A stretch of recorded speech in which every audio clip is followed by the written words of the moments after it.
Vamos de pesquisa eleitoral? A pesquisa Futura Apex, ou Apex, divulgada hoje, trouxe cenários da corrida presidencial deste ano. E aí, qual haveria de ser a resposta, hein? Bora olhar aqui em nosso telão. Em um primeiro turno, o presidente Lula lidera o quadro. Uma galera vai dizer assim, que bom! E outra galera vai dizer, nossa, não acredito, de novo, Lula. É isso, Brasilzão dividido. Lula, 41,6%. Flávio Bolsonaro, 34,1%. Os ex-governadores Ronaldo Caiado e Romeu Zema somam 4,5% e 3,5%. Na sequência, nós temos aqui na próxima tela para vocês, Renan Santos com 2,3%. Joaquim Barbosa, 2,1%. Cabo Daciolo, 1,1%. E Augusto Cury, menos de 1 ponto, 0,9. Aqueles que votariam em branco, nulo ou em ninguém, tem a galera que diz assim, ó, diante desses aí, tô fora, não vou votar em ninguém. 6,3%, é isso. Liberdade eleitoral e o voto é secreto. Não sabem ou não responderam, 3,7%. Bora aqui com mais um olhar? A pesquisa Futura Apex também traz os números da intenção de voto para presidente da República no segundo turno. Ai, que bom, a gente tem uma retrô aqui, uma retrospectiva. Gente, tem o X mesmo, hein? Real oficial, manteve-se o X. Mas vamos observar aqui, ó. Flávio Bolsonaro, Lula, beleza? Aí você tem aqui, em abril de 2026, Flávio vinha com 48, Lula com 42. 6 pontos de diferença, sem considerar a margem de erro, tá, gente? Menos de 6 pontos, na verdade, que aqui é 42,6. Aí, Flávio começou a sofrer uma leve queda em maio. E, de repente, aconteceu isso aqui, que é o desespero de uma campanha. E, claro, a celebração de outra campanha, um X.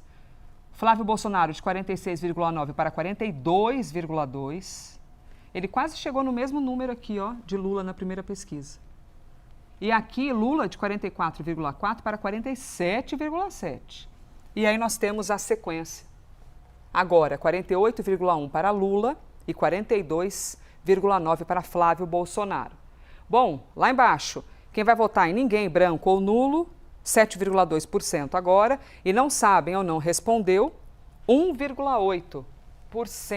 Tá bom? Temos aqui mais um recorte. A pesquisa ainda traz cenário de intenção de voto para presidente entre Lula e Ronaldo Caiado. Vejamos aqui. Olha, tivemos uma diferença maior, reduziu a diferença, hein? Mas vocês estão vendo, ó, Lula ia de 43,9, foi para 45, subiu um cadinho mais em maio, 47,6, e aí desceu a serra aqui um pouquinho, hein? 45%. E Ronaldo Caiado? 38,8, 36,9, veio para 36,5 e aí subiu, estou lendo certo?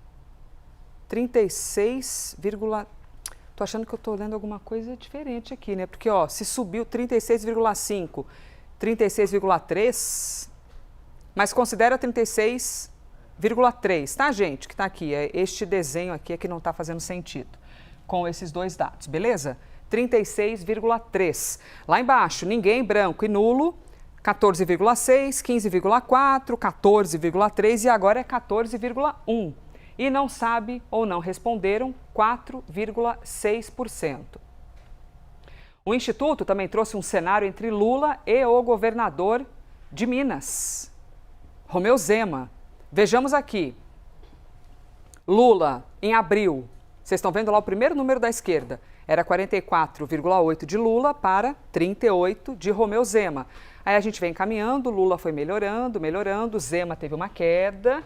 E aí, quando a gente chega agora, qual a resposta?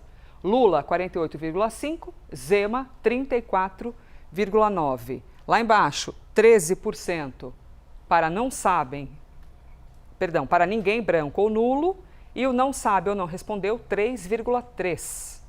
Mais um recorte nós temos, adoramos uma pesquisa, hein? Vamos aqui papear bastante ao vivo com vocês, às 10 horas, às 11 horas, a segunda vez já que eu erro a hora hoje. E estou te deixando confusa, né? Desculpa existir. Vamos aqui para mais uma tela, então. Nós temos a rejeição para presidente. E aí, quem é que você rejeita mais, quem é que você rejeita menos, hein?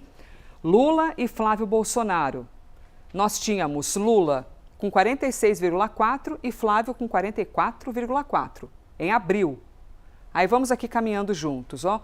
Lula subiu para 47%, Flávio reduziu para 43%, aí Lula foi para 44%, Flávio subiu para 44%, e agora nós temos Flávio Bolsonaro acima de Lula. Na margem de erro, tudo empatado, tá, gente? Isso aqui pode considerar um empate. Mas o número bruto é 43,8% para Flávio, 43,3% para Lula. Aqui, rejeito todo mundo, aquela gente que está assim, não aguenta ver a cara de ninguém. Rejeito todos, respondido por 2,6%. Não sabe ou não respondeu 3,6%. E não rejeito ninguém, estou good vibes, gosto de todos. 0,9%. Tá bom? A pesquisa também traz a aprovação do presidente da República. Olha lá o movimento, temos um X. Nossa! Sim, a aprovação era menor desde sempre, né, de abril, maio. E aqui um X, 49,6% aprovam o presidente da República e 47,7% desaprovam. Considerando a margem de erro, tem empate aqui, tá, gente? Não dá nem para dizer que, nossa, está vencendo a aprovação. Mas o número bruto está vencendo a aprovação.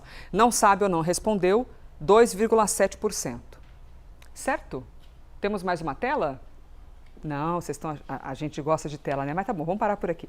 A pesquisa Futura Apex ouviu 2.000 eleitores em todo o país, entre os dias 8 e 12 de junho. Nível de confiança de 95%, margem de erro, que é sempre importante considerar, 2,2%, e está devidamente registrada, como tem roupagens eleitorais, tem que ser registrada, né? No Tribunal Superior Eleitoral. Está aqui o código, se você quiser saber inteiramente essa pesquisa. E aí, Clarissa e Isabel Mega? Ontem eu comecei com a Clarissa, hoje eu vou começar com a Isabel. Tem alguma tela que você quer destacar, Bel, dessas de X, de sobe serra, de desce serra? O que te chama a atenção nessa pesquisa?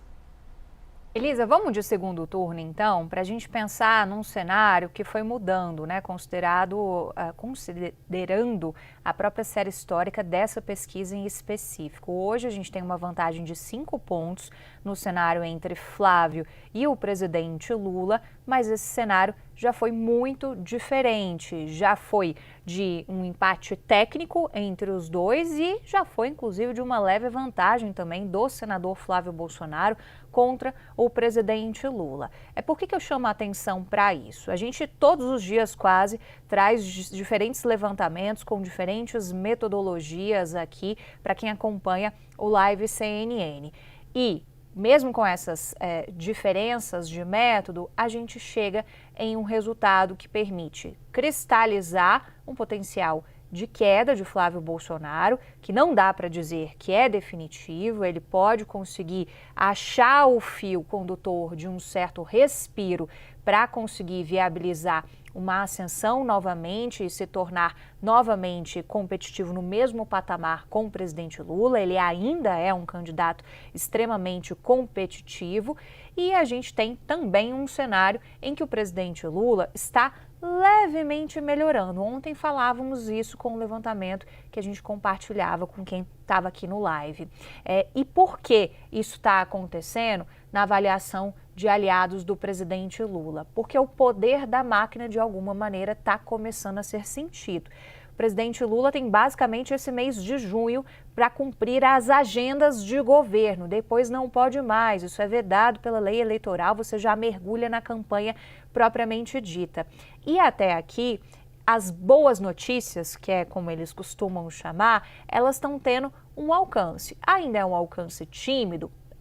Mas elas estão tendo um alcance. Então, começa a chegar na percepção do eleitorado questões como a ampliação da faixa de isenção do imposto de renda, o programa Desenrola, pontos da economia que hoje o eleitorado vê, peraí, consigo atrelar isso à gestão atual do país. Então, isso faz com que a percepção sobre Lula melhore, ao mesmo tempo em que Flávio Bolsonaro ainda permanece com o escândalo do áudio Daniel Vorcaro colado nele.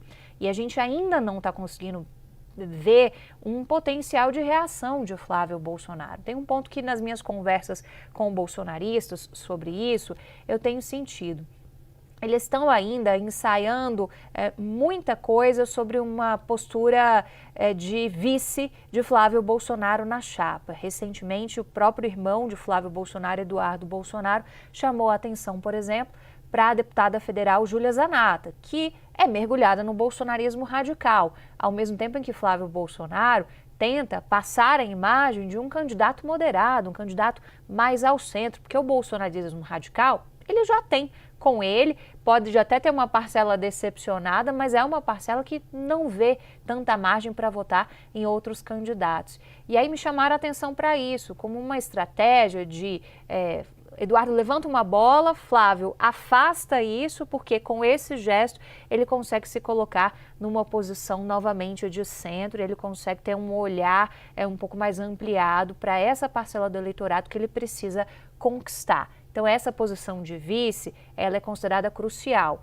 assim como acenos que ele tem feito, a possibilidade de já fazer algum tipo de anúncio da sua equipe econômica, com nomes que eram integrantes do governo Jair Bolsonaro, da equipe de Paulo Guedes e que poderiam ter uma viabilidade junto ao mercado, assim como ele também tem feito acenos que são bem curiosos. Ontem ele falou sobre Bolsa Família, ele falou sobre a isenção da faixa do imposto de renda, mas nada de tom crítico. E por quê? Porque são camadas da população onde ele está perdendo capilaridade e ele precisa fazer acenos, mas que podem ter uma representação dúbia porque são ações identificadas também com o governo Lula, por mais que o programa de isenção do imposto de renda, a ampliação da faixa, tenha sido uma bandeira muito capitaneada também pelo Congresso Nacional.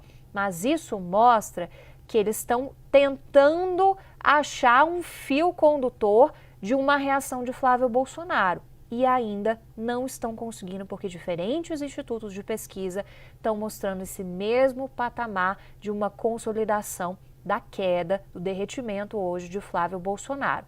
Ao mesmo tempo, só para concluir, Elisa, não dá para dizer que o jogo está ganho. Tem muita coisa ainda para acontecer e aqueles petistas mais pé no chão falam isso. É preciso entender que o jogo não se ganha agora. Tem muita coisa ainda pela frente. E aí, Clarissa, de acordo com a tua experiência e também essas retrôs de várias eleições, pesquisas, e até levando em conta que cada instituto de pesquisa tem uma tecnicidade, tem um jeito, um estilo, ou é presencial, é à distância, é por telefone, é por um questionário, por mensagem e tal. É preciso se considerar, porque nessa pesquisa a Flávia aparece caindo muito.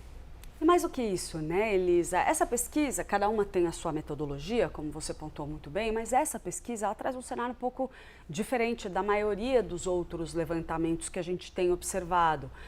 Em geral, o que a gente tinha? A gente tinha o presidente Lula na dianteira da corrida presidencial e uma condição de empate técnico no segundo turno entre ele e Flávio Bolsonaro. E depois do caso Dark Horse, essa distância entre os dois voltou a aumentar. Flávio, que tinha subido e conseguido se aproximar de Lula, voltou a cair depois da crise e Lula teve um respiro, passou a ter uma margem, uma dianteira maior sobre o adversário.